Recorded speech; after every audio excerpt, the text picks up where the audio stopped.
Salve, salve, galerinha do Futebol na Veia. Tudo certo com vocês?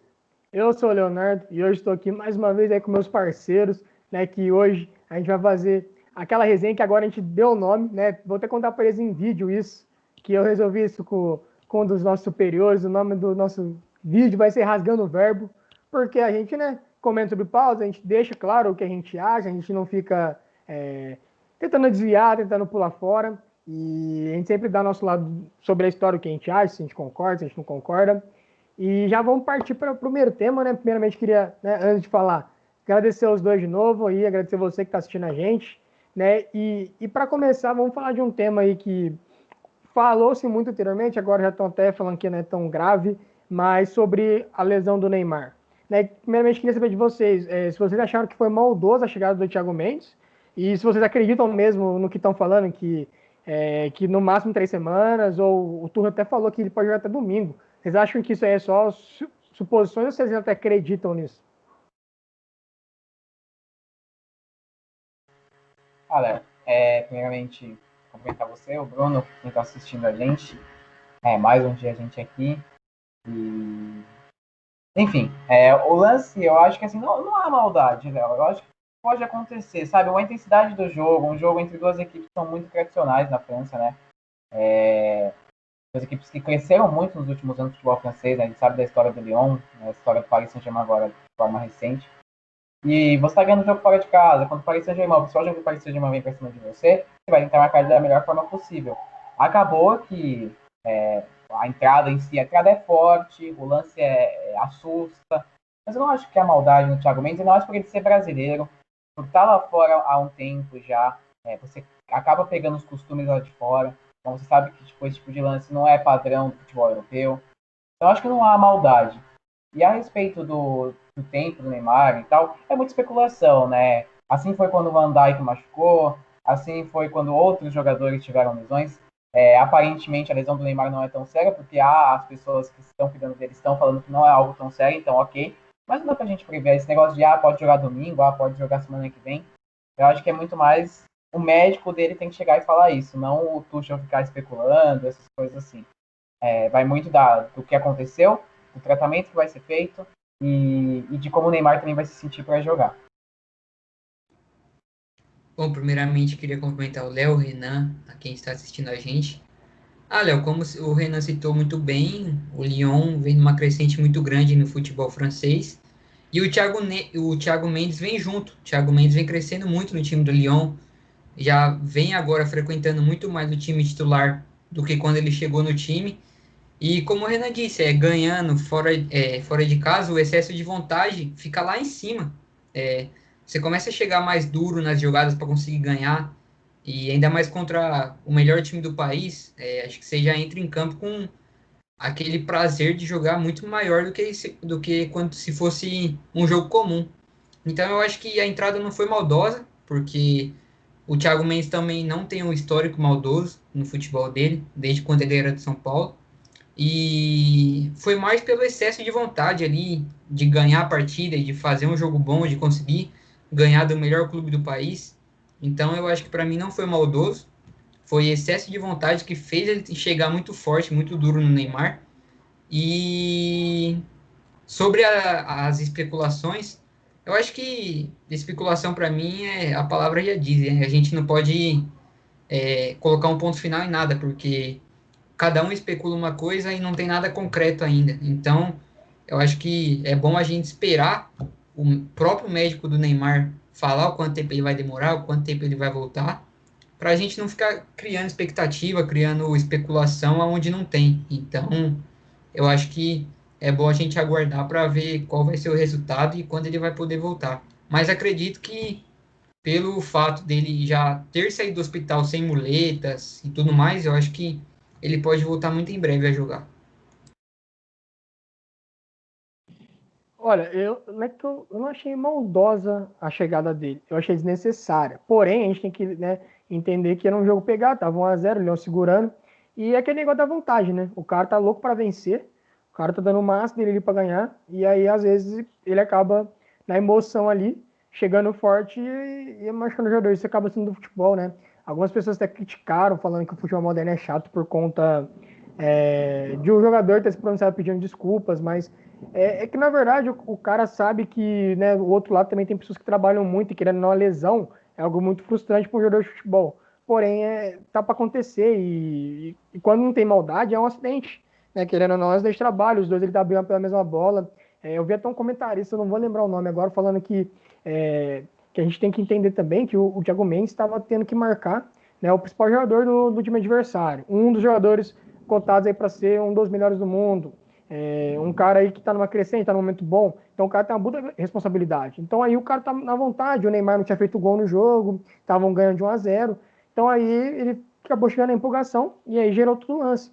Né? Eu concordei com a expulsão, né? Ele acabou sendo expulso depois pelo VAR.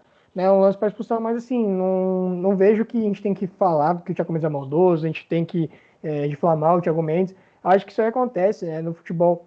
Isso acontece muito, é muito normal. Tem lance que a gente vê uma certa maldade, que, tipo, sei lá, se o Thiago Mendes tivesse uma sola no joelho do Neymar, aí a gente fala, pô, aí sim, mas como ele chegou num carrinho numa tesoura, que ele poderia ter evitado, poderia, mas assim, o cara tá no calor do jogo, louco para vencer. Com a vitória, o Lyon passou o PSG, o Lyon é o segundo colocado agora, com 1 ponto do líder. Então, tinha muita coisa em jogo. E assim, querendo ou não, uma vitória, um jogo entre, sei lá, qualquer equipe da França contra o PSG, vale muito mais para essa equipe que para o próprio PSG. Ainda mais que o Lyon ficou fora da Champions, né? O Lyon, por conta da paralisação e do cancelamento do campeonato francês, o Lyon ficou em nono e ele não conseguiu se classificar para a Champions. Talvez se continuasse o campeonato ele chegaria, né? Porque ele estava numa crescente. Mas para mim não teve maldade. E o prazo, eu acho que é um negócio que vão especular muito. É, o nome do Neymar gera muita mídia, então sempre que especulações com o nome dele viram notícia e os veículos aproveitam isso. E o Tuchel, eu acho que ele, sei lá, ele viu que o Neymar saiu sem muleta e ele já se emocionou. Mas eu acho que esse domingo agora ele não deve jogar, porque, poxa, o cara teve a batida. Não sei quem vai fazer joga domingo. Ah, é o Lille. O Lille é um bom time. Seria bom ter o reforço do Neymar, mas ele tem que pensar que tem uma temporada toda pela frente. Se ele jogar com o Neymar 60% domingo, ele pode machucar de vez e aí ficar meses, tipo, o confronto contra o Barça, que em fevereiro pode ser que o Neymar não esteja 100% para aquele confronto, né, que é o grande confronto do PSG dos próximos meses. Mas agora falando de The Best, né, dessa vez a gente não vai falar da polêmica envolvida o Neymar aí, que ultimamente ele até se pronunciou no dia que ele não foi eleito, mas eu queria saber de vocês agora, quem vocês acham que vai ganhar é, esse prêmio do The Best? Vocês acham que tem alguma chance de o Lewandowski não vencer? Léo, para mim é zero a chance dele não vencer e 100% a chance dele vencer, dele levar para casa, porque a temporada passada que o cara fez foi extraordinária. Se eu não me engano, foi 55 gols em 47 jogos. Então, é muito gol. A equipe do Bayern de Munique jogava para ele fazer gol. Então, é indiscutível para mim. Quem tem que ganhar muito merecido é ele. Até porque a temporada que Cristiano Ronaldo e Messi fez não foi o padrão Cristiano Ronaldo e Messi. Ainda mais pela idade que os dois vêm atingindo, por tudo mais. Tanto é que a gente questionou eles estarem entre os finalistas do prêmio no debate passado. Então é merecidíssimo, ainda mais porque o coletivo também ajudou muito ele. O Bayern foi campeão da Champions League e isso meio que favorece o, o jogador a ganhar o prêmio ou não. Então, para mim, favoritíssimo ele e muito merecido ele ganhar o prêmio, que com certeza vai ganhar. Eu acho que não existe a possibilidade do Lewandowski não levar, porque, enfim, o Bruno resumiu, a temporada é indiscutível. Se a gente for analisar, eu pelo menos penso assim, o conjunto também pesa bastante. Quando o Modric ganhou, por exemplo, ele ganhou muito mais pelo conjunto do que ele fez e também do que as equipes dele, no caso a Croácia na Copa do Mundo e o Real Madrid na Champions alcançaram. E se a gente for ver, além do desempenho individual do Lewandowski, o Bayern foi uma máquina, um rolo compressor que todo mundo fala. A Juventus, o Cristiano Ronaldo, não falar essas coisas. O Barcelona começa a gente não precisa nem dizer nada, né? Então, não existe outra hipótese, não existe o se acontecer, não vai acontecer. O Lewandowski vai ganhar, não tem outra possibilidade. Se acontecer, aí é um absurdo, aí sim tem que fechar as portas da FIFA e criar uma outra entidade de futebol, porque aí vai ser muito aquele negócio que a gente fala, aquela proteção a Messi e Cristiano Ronaldo, aquela hegemonia dos dois que, para mim, tem acabado e a FIFA vai querer prolongar isso, por exemplo, se acontecer com eles ganhando. Mas a tendência aí é indiscutível que o Lewandowski vai ganhar esse prêmio e merecidamente, não tem nem o que a gente falar. E ainda se ele concorresse com o Neymar, com o De Bruyne, com quem fosse, seria merecidíssimo.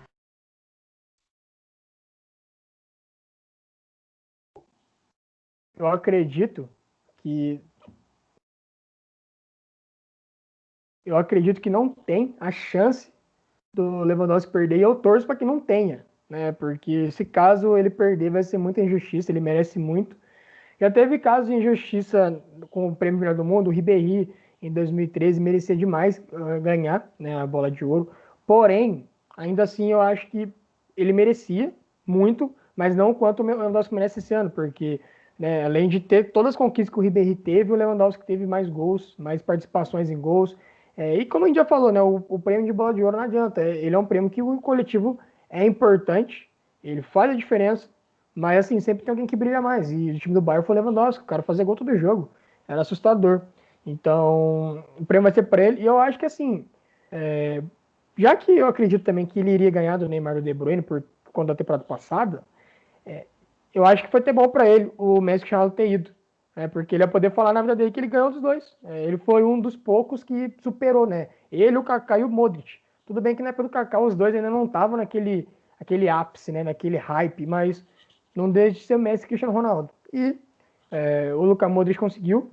E agora o Lewandowski. E eu acho que vai ser muito merecido o Lewandowski ser o melhor do mundo. Faz muito tempo que eu não vejo um jogador que joga no Bayern vencer o melhor do mundo. Tava pensando isso agora. Eu não lembro nem quem foi o último, para falar a verdade. Faz muito tempo que nenhum ganha, porque o último alemão que eu me recordo ser melhor do mundo foi o Lothar Matthäus, né, em 90 e 91. E ele não era do Bayern de Munique na época. Eu sei que o Franz Beckenbauer foi, e ele era do Bayern na época, mas eu não lembro outros jogadores. Então faz tempo que eu não vejo ninguém do Bayern sendo o melhor do mundo, né? Então é legal ver essa mudança aí, né? Sair um pouco do cenário do futebol espanhol e ir para outros lugares. E é isso, né? Legal ele ser merecido. Vamos ver agora para essa temporada qual vai ser. O Lewandowski continua fazendo gol, né? E eu acho que isso é uma coisa que não vai acabar. E as pessoas falam em números, né? O Lewandowski teve mais gols que os dois também. Então, assim, acho que não tem discussão. Além de conquista, ele teve gols. Além disso, você falou em relação à semelhança, assim, né, que o Ribéry talvez não tenha merecido tanto quanto o Lewandowski, por exemplo. O único, assim, que teve uma história semelhante, para mim, a mais próxima do Lewandowski, foi o Sneijder, né, com a Inter de Milão, voando. A seleção holandesa também naquela Copa de 2010 foi muito bem. No Brasil, inclusive, com ele sendo carrasco, né, dói até hoje, mas é uma situação bem semelhante, é uma situação que é bem parecida. Você falou do Bayern, dos jogadores que ganharam. Realmente, nos últimos anos não tiveram. A gente teve alguns candidatos, se não me engano, o Ribéry foi, obviamente, o Neuer, e acho que o Robin também chegou a entrar entre os três melhores ali. E aí já era pela bola de ouro, né? Nem pelo The Best. Mas acho que foram esses exemplos. Mas do Bayern mesmo, eu particularmente não lembro também. Então, aí vai ser uma quebra aí de tabu, né? Faz muitos anos. E o futebol espanhol tá meio que monopolizando, né, esses prêmios de melhores do mundo. Faz muito tempo que não sai de lá. Né? Não sai do futebol espanhol o prêmio de melhor do mundo desde 2007, que foi o Kaká ganhou pelo time italiano, pelo Milan. Aí depois já passou a ser o Messi e o Cristiano Ronaldo alternando, né? Ah, não, minto, 2008 o Cristiano Ronaldo ganhou pela Inglaterra, né? Pelo Manchester United. Mas aí depois de 2009 só o futebol espanhol levou, né? Estamos em 2020. Mas, assim, legal que vamos ter uma mudança de cenário aí, né? Se tudo correr como tem que correr. Agora, falando um pouco de futebol brasileiro, no último final de semana, o Corinthians ganhou do São Paulo de 1-0, né? Encerrou a série invicta do São Paulo, se eu não me engano, de 17 jogos, né? Ele estava muito tempo sem perder. São Paulo ainda estava mostrando um bom futebol, estava convencendo, né? A própria torcida do São Paulo, mesmo até os críticos do Diniz e do elenco. E queria saber de vocês, se essa derrota ela pode ser o início de, sei lá, de uma decadência do São Paulo, pode ser o passo para que esse momento bom passe, ou então você acha que não vai influenciar tanto assim na boa fase do São Paulo? Eu não acho, Léo, que vai ser um ponto assim que vai fazer o São Paulo, meu Deus, aconteceu o que aconteceu com o Inter, por exemplo. Até porque o Inter é uma questão de mudança de técnico, mudança de ideologias e tudo mais. Mas serve de sinal de alerta. Porque o São Paulo agora no final de semana pega o Atlético Mineiro, que é candidato direto ao título junto com ele. Então, se você perde pro Corinthians e tropeça pro Atlético Mineiro, você liga o sinalzinho amarelo e pensa: o que eu tenho que fazer? Vou ter que fazer alguma coisa, vou ter que mudar. dentro do jogo, o Corinthians é muito melhor que o São Paulo em todas as propostas. Durante o primeiro e o segundo tempo, o São Paulo não soube jogar. Quem não assistiu, assiste o vídeo dos bastidores do Corinthians, que o Corinthians postou, se não me engano, na data de ontem, porque mostra o Mancini falando sobre o jogo, sobre o confronto, sobre o duelo no treinamento. Então, é uma coisa que o Mancini pensou, bolou a estratégia. O próprio Cássio, depois do jogo, da entrevista falando, né, que o mérito é total do Mancini, porque foi ele que preparou o time para esse jogo contra o São Paulo. É um jogo diferente, contra uma equipe que é diferente das demais no momento, no futebol brasileiro. Então, você tem que ter uma preparação especial. E o Mancini soube fazer isso. A gente estava até discutindo no último debate a respeito do dinizismo, se a gente tinha que se render ao dinizismo. E ainda assim, é um bom trabalho, não é uma derrota para o Corinthians que a gente vai fazer a gente vir aqui, sentar a boca no Diniz e falar que está errado. Não. Aconteceu de uma partida, alguém soube marcar ele. Agora basta a gente ver como é que ele vai lidar com isso. Se ele vai mudar alguma coisa para o jogo contra o Atlético, se ele não vai mudar, vai manter o mesmo esquema até porque o Atlético é uma equipe que é diferente do Corinthians, por exemplo. Então, eu não acho que vai acabar esse momento bom do São Paulo. Mas se chegar a tropeçar com o Atlético Mineiro, teria um sinal de alerta. Porque aí você vai perder dois jogos importantes, inclusive um deles sendo contra um candidato direto. Mas, por enquanto, eu não vejo assim para ter um alarde demais. Assim. É mais um choque de realidade no time. Eu concordo com o Renan. Eu acho que essa derrota não vai mudar muito o São Paulo. Tanto é que a gente fala que clássico é um campeonato à parte e já virou rotina o São Paulo perder para o Corinthians na Arena. Então, eu acho que não muda o que o São Paulo vinha fazendo, mas se perder para o Atlético Mineiro, como o Renan disse, aí vai complicar. Aí já tem que ligar o sinal, já vendo que tá pecando, porque São Paulo perdeu para o Corinthians e por algum acaso, perca para o Atlético Mineiro, já vai perder também a gordura que tinha à frente dos candidatos ao título. Então, é uma coisa que pode se pensar se ocorrer a derrota para o Atlético, mas eu acho que esse clássico não pode mudar muito o que o São Paulo vinha fazendo, tanto é que vinha demonstrando bom futebol, mas contra o Corinthians foi muito apático. O Corinthians dominou o São Paulo, então o Corinthians mereceu totalmente a vitória. Mas caso perca para o Atlético, vai ficar complicado. E agora o São Paulo, se eu não me engano, tem o desfalque do Luciano, né, que vinha sendo um dos homens do Diniz, um dos principais jogadores do elenco. Então é complicado perder um jogador importante. E se acaso perca para o Atlético Mineiro também, fica difícil, já tem que começar a repensar em algumas coisas. Eu, particularmente, eu não sou muito apegado a essa questão de tipo, perdi um clássico e agora é o fim do mundo, vou cair. Assim, acontece.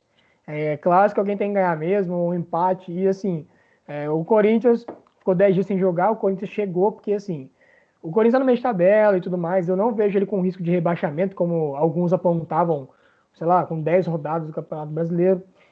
E assim, ele tá ali em oitavo, acho, décimo. Tem o G6, que é muita vaga, e talvez aumente se um brasileiro ganhar a Libertadores. E se um dos primeiros colocados ganharem a Copa do Brasil, aumenta o número de vagas. Então é bom o Corinthians ficar perto daquele monte ali, né, tentar brigar ali, porque às vezes pinga uma vaga da Libertadores sendo tão ruim do Corinthians, nessa temporada tão abaixo, que o Corinthians não consegue manter um padrão de jogo, não consegue ter um estilo de jogo, né, passou por vários problemas. E assim, eu acho que o São Paulo seria bom ele ganhar na Arena do Corinthians, seria, porque ele ia quebrar dois tabus num campeonato só, né? Que seria, ele ganhou do Palmeiras no Allianz Parque, e aí ganharia do Corinthians na Arena Neoquímica, e aí ele quebraria dois tabus, e aí acho que teria uma puta moral pro elenco. Mas como não aconteceu, vida que segue, ele ainda tá bem na frente. Se ele perder pro Atlético, ele vai se complicar, porque o Atlético vai colar e o Flamengo vai colar. E para mim, vou até falar para vocês aqui, lançar uma polêmica. Para mim, o Atlético não é o rival do São Paulo. O rival do São Paulo é o Flamengo. Para mim é isso. Assim, eu não tô falando que o Flamengo é tipo para ser campeão. Para mim não é nem o favorito. Para mim agora o favoritismo virou pro São Paulo.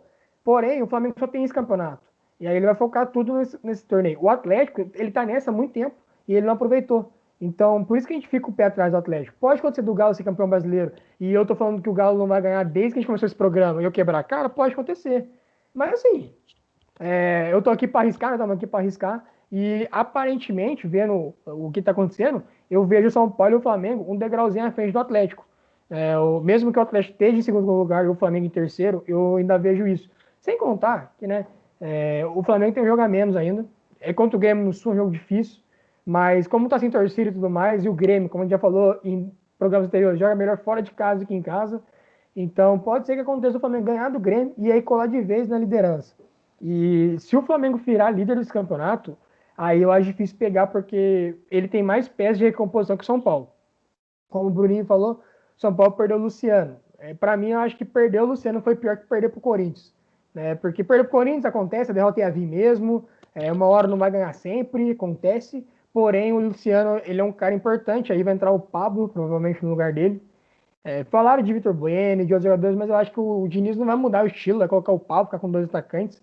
Mas aí já perde muito. O Pablo não está no momento do Luciano, o Pablo não tem as características do Luciano, então isso para mim vai complicar muito o São Paulo. Né? Não estou dizendo que vai perder para o Galo por causa disso, mas eu digo que assim, com o Luciano no time, é outra coisa, né? Muda, é um desfalque, não adianta. É uma peça importante, é o artilheiro do time no campeonato.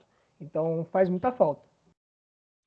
E, Léo, eu queria só complementar mais uma coisa. O Corinthians, nesse lado de clássico, é uma, é uma coisa à parte, né? Porque o Corinthians pode estar mal da vida, pode estar mal das pernas, pode estar no pior momento. Quando chega em clássico, tudo muda.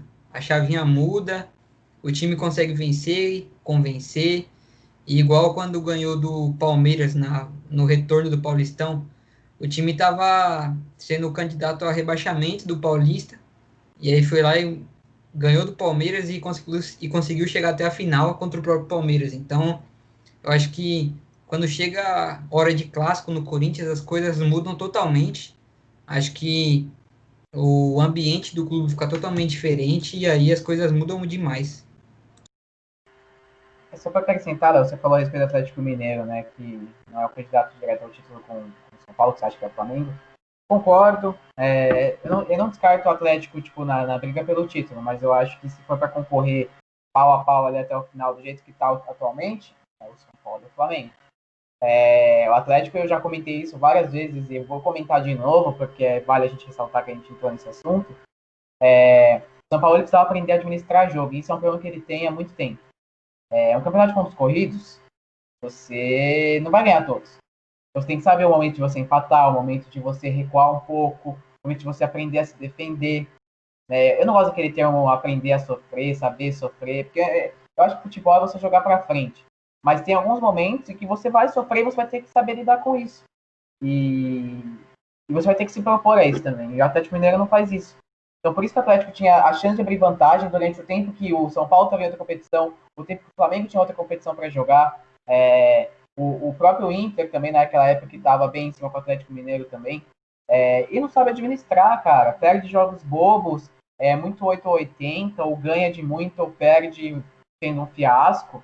Então, tem momentos que não sabia aproveitar. Tinha momentos que o Atlético podia empatar os jogos, simplesmente segurar o resultado, e aí vai naquela de, não, vamos ganhar tudo, vamos ganhar tudo, vamos ganhar tudo. Acontece isso. Pontos corridos é assim, cara. Você tem que saber administrar a sua vantagem.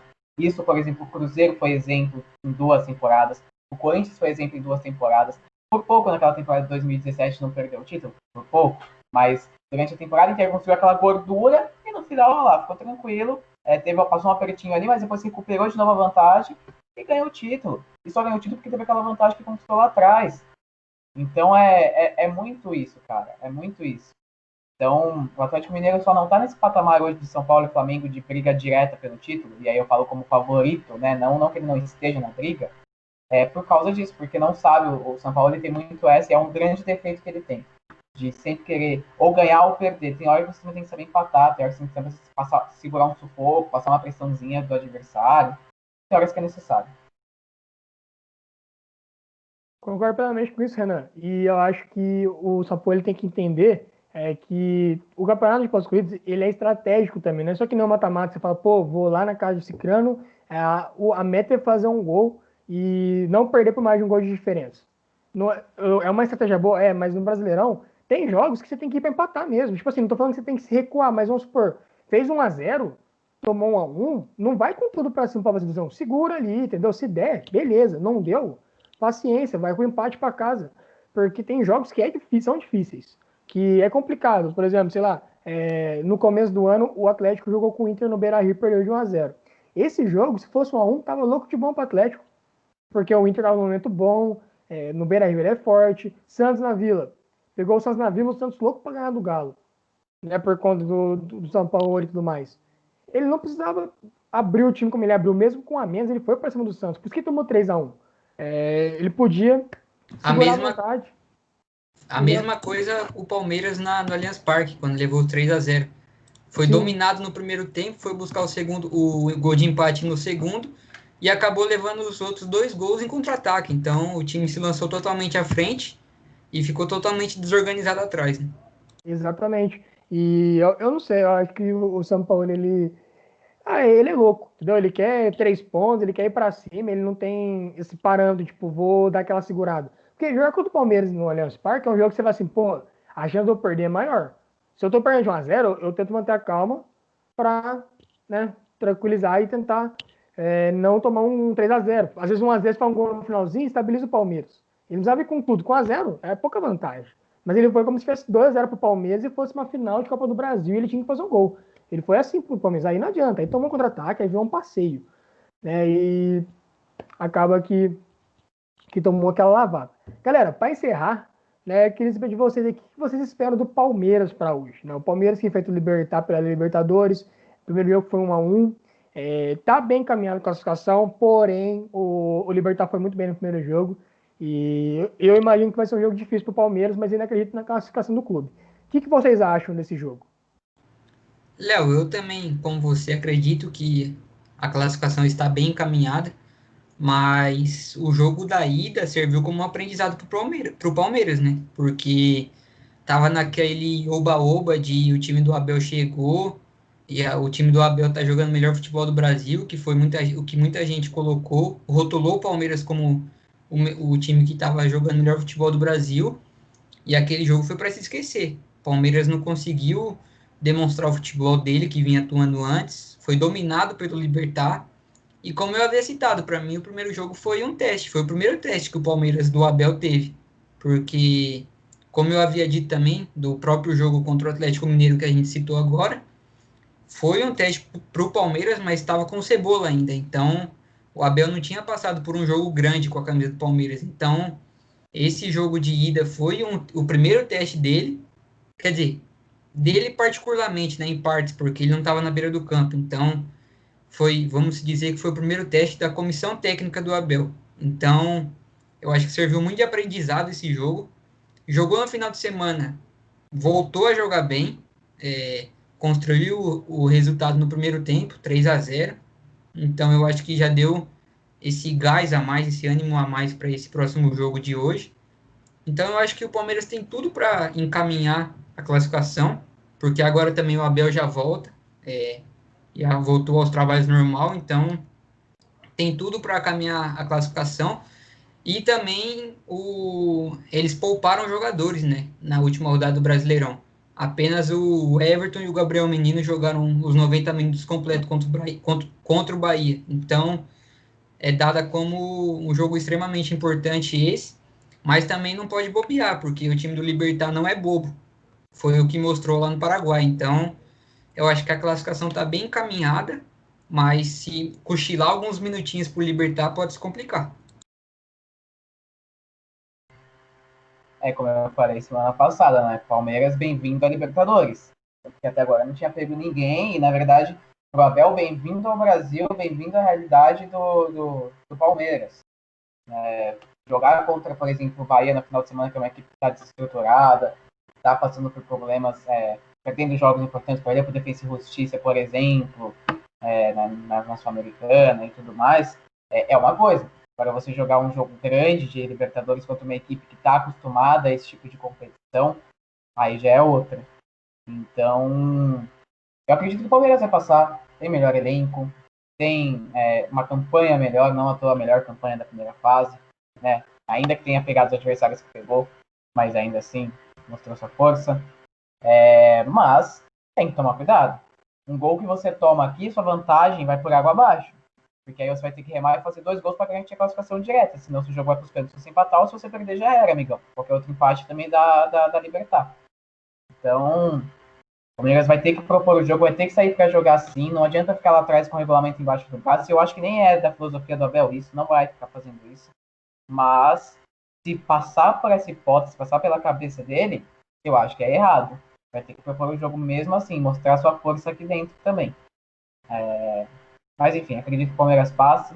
E aí eu quero ver como é que vai ser, porque se com o Libertad já teve problemas, se passar para uma semifinal, vai ter um adversário muito difícil do lado, seja o River Plate, seja o Nacional do Uruguai. São dois times muito fortes, muito tradicionais, estão acostumados a tipo de jogo, são times ou argentino ou uruguaio, são aquelas equipes mais catimbeiras, que tem mais a questão do emocional também, mais saçuda, entra com tudo de qualquer jeito na bola. Então, vamos ver, mas eu acho que se for fazer um prognóstico para hoje, né, claro que for pegar o River Plate do Uruguai, o River Plate ou o Nacional tem que passar. O Palmeiras passa. Acredito que até, assim, passe alguma dificuldade no começo do jogo para achar o gol, mas depois que achar, pode até acabar deslanchando. Olha, eu acho que o Palmeiras vai de boa nesse jogo aí. Tipo assim, vai ter dificuldades, que é normal do jogo. Porém, né, tem a questão psicológica, né? Vamos supor, numa hipótese aí, que o Libertad faça 1-0. Aí eu acho que vamos ver como que tá o Palmeiras, né? Eu vejo um time até bom no Palmeiras, faz tempo que eu não vejo um time que eu acredite do Palmeiras. Até o de 2018 aí, que as pessoas achavam que ele ia ganhar tudo, que ele ia ganhar a Copa do Brasil, Libertadores e o Campeonato Brasileiro, né? Ele acabou sendo eliminado pro Cruzeiro na Copa do Brasil, na Libertadores pro Boca Juniors e ganhou o Brasileirão, se eu não estou enganado, mas ganhou bem o Brasileirão. É, eu tinha um pé atrás porque tinha muitos jogadores do Palmeiras que eu sabia que a hora que o calo engrossasse não ia comparecer. E também não via tanta coisa hoje em dia. Não que tenha muitos jogadores decisivos, mas eu acho que o time Palmeiras, ele, pelo menos, ele tem mais vontade do que os anteriores. Né? Se não for na técnica, ele está indo na vontade. Mas, assim, se tomar um gol, a gente vai ver qual que é o Palmeiras. Se é um time que está preparado para vencer uma competição continental ou se é um time ainda que está em construção, né, para isso. Então, vai ser um jogo difícil, mas eu ainda acho que vai dar o Palmeiras. O Palmeiras vem tendo boas atuações no setor defensivo, e lá na frente, conta com uma fase iluminada do Rafael Veiga, os atacantes estão aproveitando bem as chances, até o Rony, que a gente criticou um tempo atrás, tá fazendo gols e tá, assim, fazendo bem a parte dele.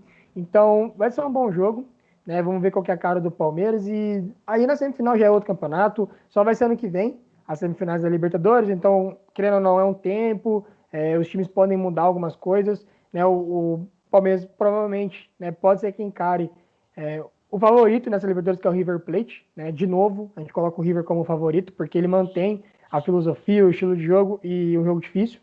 Mas assim, Palmeiras aí tá numa fase boa, ele tem que aproveitar. E vamos ver no que vai dar, né? Eu acredito numa classificação hoje do Palmeiras, mas como o Renan falou, se ele entrar com essa filosofia, que eu acho difícil, de querer ficar com 0-0 e classificar com 0-0, ele vai se complicar. Porque aí vai jogar tudo para água abaixo e aí pode ser até acontecer de uma eliminação. Mas, galera, é isso. Falamos aí de Libertadores, de Brasileirão, futebol europeu, Prêmio The Best. Eu queria agradecer de novo ao Bruno Renan por estar aí com a gente. Queria agradecer a você aí por assistir a gente até o final. Deixa aí seu like, deixa nos comentários o que você acha do que a gente falou. E se você ainda não é inscrito, se inscreva no nosso canal e fique por dentro aí, que tá tendo live de Libertadores, Champions League, Copa do Brasil, de tudo. Tem nosso portal lá que a gente cobre todos os campeonatos, então fique por dentro. E até uma próxima. Muito obrigado.